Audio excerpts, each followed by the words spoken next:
पूरी technology critical mineral पर निर्भर है। भारत इसमें भी अपने आप को सुरक्षित करने में जुटा हुआ है। क्रिटिकल मिनरल का लक्ष्य साझा किया जाए। नेशनल क्रिटिकल मिनरल ये हमने लॉन्च किया। बजट में क्रिटिकल मिनरल कॉरिडोर की हमने घोषणा की है। कई देशों के साथ एग्रीमेंट हो रहे हैं।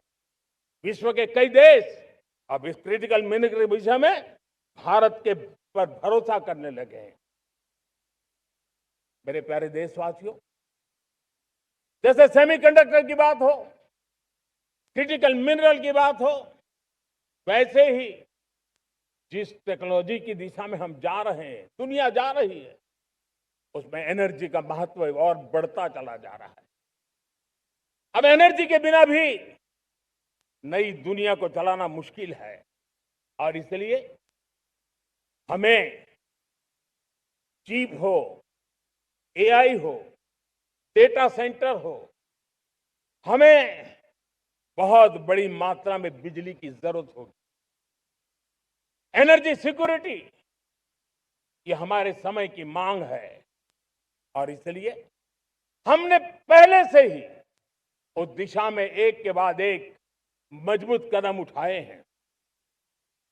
एनर्जी सिक्योरिटी का एक बड़ा माध्यम है परमाणु ऊर्जा, न्यूक्लियर एनर्जी। हमने पार्लियामेंट में शांति एक्ट पास कर करके एक नए लक्ष्य तरफ जाने का रास्ता तय कर लिया है।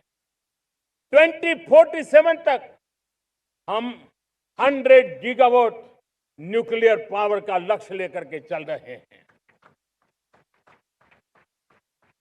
इसी एक दशक में हम 5 नए न्यूक्लियर रिएक्टर शुरू करने का लक्ष्य लेकर के चल रहे हैं। इस वर्ष भारत ने फास्ट ब्रीडर न्यूक्लियर टेक्नोलॉजी में महारत हासिल करके एक अहम पड़ाव पार किया है और उसके कारण परमाणु ईंधन में आत्मनिर्भर बनने की दिशा में हमें एक बहुत बड़ा सफलता का कदम हमने रखा है। मेरे प्यारे देशवासियों, कई बार संसाधनों की कमी के कारण देश रुकता नहीं है, लेकिन रुकने का कारण सोच की सीमाएं होती हैं। जब सोच बंध जाती है, सीमाओं में सड़ने लग जाती है, तब हम अपने सामर्थ्य को भी पहचान नहीं पाते हैं। देश को आज कच्चे तेल पर निर्भर रहना पड़ रहा है और हमारी गलत सोच के कारण है। आप जान के हैरान हो जाएंगे, हमने समुद्री तट पे 99% हमारा समुद्री तट का पूरा हिस्सा ऐसी सोच के कारण नो गो एरिया घोषित करके रखा था। हमने ही समंदर के अंदर जाकर के एक्सप्लोरेशन न करने का निर्णय कर लिया था। ये सोच का दारिद्र्य था। हमने फैसला किया ये नहीं चल सकता।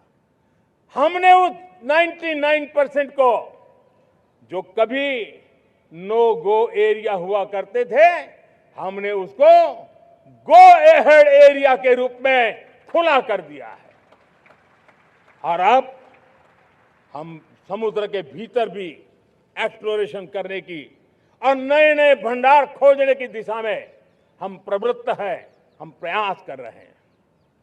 हमने पिछले वर्ष उसी दिशा में एक महत्वपूर्ण कदम रखते हुए समुद्र मंथन की घोषणा की थी और पिछले दिनों हमने 85,000 करोड़ रुपए इस काम के लिए आवंटित करके काम को गति देने का निर्णय कर लिया है। मेरे प्यारे देशवासियों, एनर्जी सिक्योरिटी, इसका मैंने कहा कि हमें ऑल्टरनेट स्रोतों की तरफ भी पूरी शक्ति लगाना बहुत जरूरी है और इसलिए ऊर्जा का सही इस्तेमाल बढ़ाते हुए भारत इसी दिशा में आज तेजी से काम कर रहा है। 2014 से पहले, मतलब आज से 12 साल पहले, हमारे देश में सिर्फ 70 शहरों में पाइप से गैस की व्यवस्था थी, पाइप से गैस डिस्ट्रीब्यूशन होता था। 12 साल में इन 70 शहरों को हमने 700 शहरों तक पहुंचा दिया है। ये होती है रफ्तार, ये होता है विस्तार। 2014 के पहले मुश्किल से 20-22 लाख घरों में पाइप से गैस पहुंचता था। आज 2.25 करोड़ घरों में पाइप से गैस पहुंचाने का काम हो रहा है। 12 वर्ष पहले देश में सोलर एनर्जी की कैपेसिटी सिर्फ 2 गीगावाट थी। 2 गीगावाट, आज 160 गीगावाट हमने प्राप्त किया है लक्ष्य। मेरे प्यारे देशवासियों, मैं एक और जानकारी देता हूं।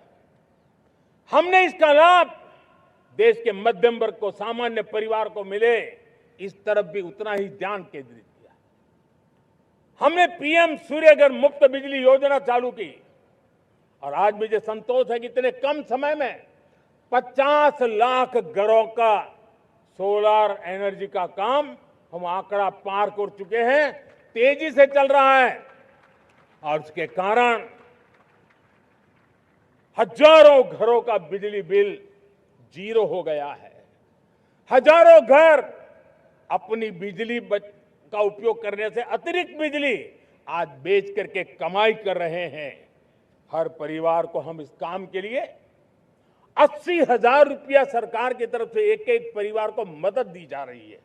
तब जाकर के हम इस काम को पूरा कर रहे हैं।